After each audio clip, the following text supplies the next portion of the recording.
এটাই প্রথম। আসসালামু আলাইকুম, কেমন আছেন সবাই? বাগান থাকার কত সুবিধা। আমি তরকারি চুলায় দিয়ে তারপরে সবজি কেটে রান্না করব, তাও আবার ব্যালকনি বাগান থেকে। আমার অনেক দিনের শখ যে ব্যালকনিতে কিছু সবজি থাকবে, যখন ইচ্ছে সঙ্গে সঙ্গে তুলি রান্না করতে পারবো। তো আমি মশলা কষিয়ে নিয়েছি, এখন মাছগুলা দিয়ে আপনাদেরকে সঙ্গে নিয়ে সবজি কাটতে যাব। এদিক দিয়ে মাছটা কষানো হয়ে যাবে।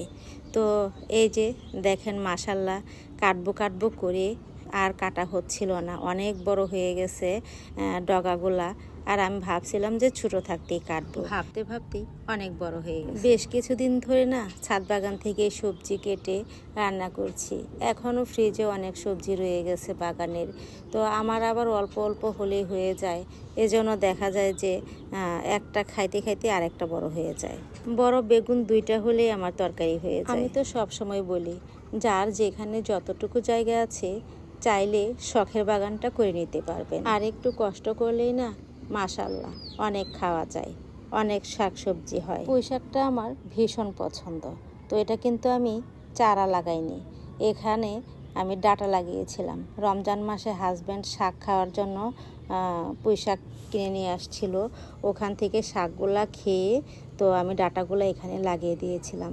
মাশাল্লাহ দেখেন, ডাঁটা থেকেও যত্নের কারণে কত সুন্দর শাক হয়েছে। আর পাতাগুলা দেখেন কত বড় বড় হয়েছে, অনেকগুলো শাক হয়েছে মাশাল্লাহ।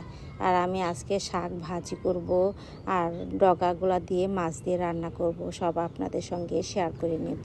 ছাদে তো আমি আগে থেকেই টুকিটাকি কিছু কিছু বাগান করছি, কিন্তু আর ব্যালকনিতে কখনো করা হয়নি। কিন্তু শখ ছিল যে ব্যালকনিতেও আমি কিছু না কিছু একটা সবজি করে খাবো। তো শীতের মধ্যে প্রথম লাউ খেয়েছিলাম, আর এবার প্রথম পুঁই শাক খাচ্ছি। পুঁই শাক এমন একটা সবজি, ভাজি থেকে শুরু করে যে কোনো মাছ বা শুটকি মাছ দিয়েও খাওয়া যায়। আমি ডাঁটাগুলা কেটে নিয়েছি, শুধু একদম ডগা থেকে যতটুকু নরম আছে ততটুকু নিচ্ছি তরকারি রান্না করার জন্য। আর পাতাগুলা আমি ভাজি করব। পুঁই শাক আমাদের ঘরে সবাই পছন্দ করে, ভাজি রান্না সব কিছুই সবাই পছন্দ করে। শাকগুলা কেটে কুটে ধুয়ে নিয়েছি, আর এদিকটায় মাছগুলা দেখেন কষানো হয়ে গেছে। তো আমি পাতলা করে আবার আলু কেটে দিয়েছি পুঁই শাকের ডগার সঙ্গে।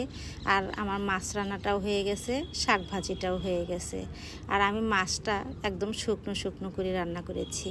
আর পুঁই শাকগুলা খেতে এত মজা লাগছিল, মানে একদম জাংলার শাকের মতো লাগছিল। ছাদের শাকও এত মজা লাগে না কেন জানি না, তবে হচ্ছে ব্যালকনি বাগানের শাকগুলো অন্যরকম টেস্ট লাগছে।